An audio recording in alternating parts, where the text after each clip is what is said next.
ಇದೇನೋ ಇದು ಆಡ್ದವ್ನು ಬಿಟ್ಟು ನೋಡ್ದವನು ಬಹುಮಾನ ಕೊಟ್ಟಂಗಾಯ್ತು. ಲೇ ವಿಜಿ, ಇನ್ 2 ದಿವಸಕ್ಕೆ ಎಲ್ಲರೂ ಊರಿಗೆ ಹೋಗ್ತಾವ್ರೆ. ನಿನ್ ಬುಲ್ಬುಲ್ ಕತೆ ಏನು?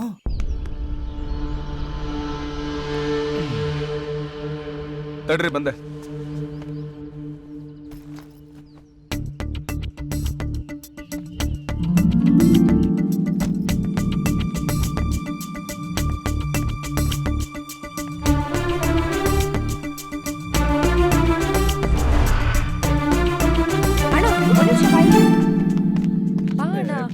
ಮೊದಲೇ ನಾನು ಟೆನ್ಷನ್ ಅಲ್ಲಿ ಇದ್ದೀನಿ. ನಿನಗಿಂತ ದೊಡ್ಡ ಟೆನ್ಷನ್ ಅಲ್ಲಿ ಇದೀನಿ ಗೊತ್ತಾ ಅಣ್ಣ. ಇದು ನನ್ನ ಲೈಫ್ ವಿಷಯ ಕಣೋ. ಏನಾಯ್ತು? ನಾನು ಪ್ರಕಾಶ್ ಅನ್ನೋ ಒಂದು ಹುಡುಗನ್ ಲವ್ ಮಾಡ್ತಾ ಇದ್ದೀನಿ. ಪ್ರಕಾಶ್ ನನಗೆ ಕಾಲ್ ಮಾಡಿದ್ದ. ಆಸ್ಟ್ರೇಲಿಯಲ್ಲಿ ಜಾಬ್ ಆಗಿದೆ ಅಂತ. ಗುಡ್. 2 lakhs ಸ್ಯಾಲರಿ ಅಂತೆ. Very good. ಇನ್ 10 ದಿವಸದಲ್ಲಿ ಅಲ್ಲಿ ಹೋಗಿ ಜಾಯ್ನ್ ಆಗ್ಬೇಕಂತೆ. ಅಷ್ಟ್ರಲ್ಲಿ ನಾನು ಮದ್ವೆ ಮಾಡ್ಕೊಂಡು ಜೊತೆಲಿ ಕರ್ಕೊಂಡು ಹೋಗ್ತೀನಿ ಅಂತಿದ್ದಾನೆ. Super, fantastic, marvellous. ಇಷ್ಟು ವಿಷಯನ ಮಾವನ್ಗೆ ಹೇಳಿ ಆದಷ್ಟು ಬೇಗ ನಿಂಗೆ ವಾಲ್ಗ ಓದಿಸ್ಬೇಕು, ಅಷ್ಟೇ ತಾನೇ? ಅಷ್ಟೇ ಅಲ್ಲ ಅಣ್ಣ, Prakash parents money minded. 75 lakh ವರದಕ್ಷಿಣೆ ಕೇಳ್ತಿದ್ದಾರೆ. ಚೆನ್ನಾಗಿದೆ ಪ್ರಿಯಾ.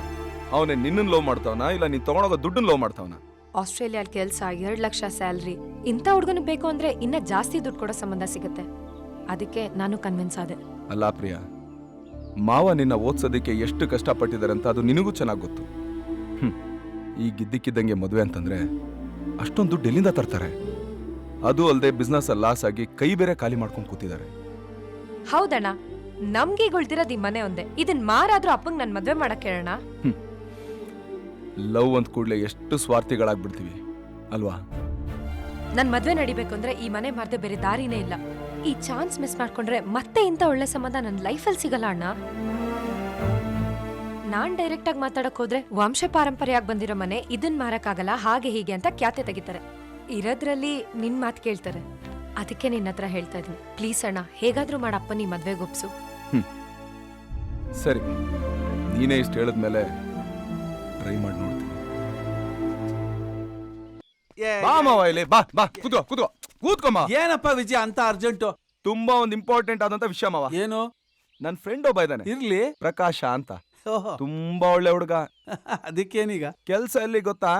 ಎಲ್ಲಿ? ಆಸ್ಟ್ರೇಲಿಯಾದಲ್ಲಿ. ಓಹೋ. ಅವನ್ ಸಂಬಳ ಎಷ್ಟು ಕೇಳು? ಎಷ್ಟು? 1 ತಿಂಗಳಿಗೆ 2 ಲಕ್ಷ ರೂಪಾಯಿ. 2 ಲಕ್ಷ?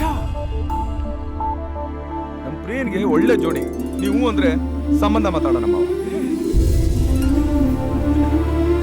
ವಿಜಯ್, ನನ್ನ ಹೊಟ್ಟೆಲ್ ಹುಟ್ಟಿದ ಮಗ ಇದ್ದಿದ್ರು ತಂಗಿ ಭವಿಷ್ಯದ ಬಗ್ಗೆ ಇಷ್ಟು ಕಾಳಜಿ ವಹಿಸ್ತಾ ಇದ್ನೋ ಇಲ್ವೋ.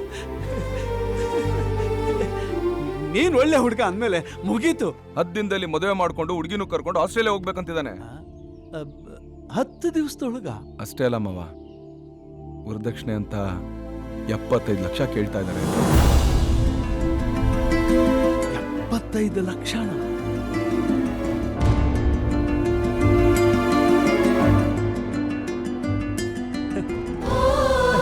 ಹಾಗಾದ್ರೆ ಈ ಮನೆ ಮಾರ್ಬಿಡೋಣ.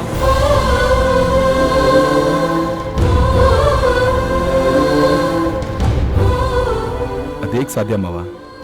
ವಂಶ ಪಾರಂಪರೆಯಿಂದ ಬಂದ್ರೆ ಈ ಮನೆ ಅಂದ್ರೆ ನಿಮಗ್ ಪ್ರಾಣ ಅಲ್ವಾ? ಇರ್ಬೋದಪ್ಪ, ಒಳ್ಳೆ ಸಂಬಂಧ ಅಲ್ವಾ? ಮಗಳ ಸುಖದ ಮುಂದೆ ಈ ಮನೆ ಯಾವ ಲೆಕ್ಕನೋ ವಿಚಿ. ಮನೆ ಮಾರಿ ಮದುವೆ ಮಾಡಿ ಮುಗಿಸ್ಬಿಡೋಣ. ಆದ್ರೆ ಯಾವುದೇ ಕಾರಣಕ್ಕೂ ಈ ವಿಷಯ ಪ್ರಿಯಂಗ್ ಗೊತ್ತಾಗ್ಬಾರ್ದು. ಯಾಕೆ ಮಾವ? ಈ ಮನೆ ಅಂದ್ರೆ ನಂಗೆ ಪ್ರಾಣ ಅಲ್ವಾ, ಅದಕ್ಕೆ ಅವಳು ಮಾರೋದಕ್ಕೆ ಬಿಡೋಣ. ಇನ್ 10 ದಿವಸದಲ್ಲಿ ಮದುವೆ ಮಾಡ್ಕೊಂಡು ನನ್ನೊಬ್ಬನ್ನೇ ಬಿಟ್ಟು ಹೋಗ್ಬೇಕಲ್ಲ, ಅದಕ್ಕೆ ಅವಳು ಮದುವೆಗೆ ಒಪ್ಪಲ್ಲ ಕಣೋ. ಯಾಕೊಪ್ಪಲ್ಲ? ನಾನು ಒಪ್ಪಿಸ್ತೀನಿ. ಏ ವಿಜಿ, ಬೇಡಪ್ಪ. ಸುಮ್ನೆ ರೀ ಮಾವ, ನಾನು ಒಪ್ಪಿಸ್ತೀನಿ ಅಂತ ಹೇಳಿದ್ನಲ್ಲ. ಏ ಪ್ರಿಯಾ, ವಿಜಿ. ಪ್ರಿಯಾ ಬಾಯ್ಲಿ. ನಾನು ಮಾವ ಸೇರಿ ನಿನ್ಗೊಂದು ಹುಡುಗನ್ ಫಿಕ್ಸ್ ಮಾಡಿದೀವಿ. ಹೆಸರು ಪ್ರಕಾಶ್ ಅಂತ.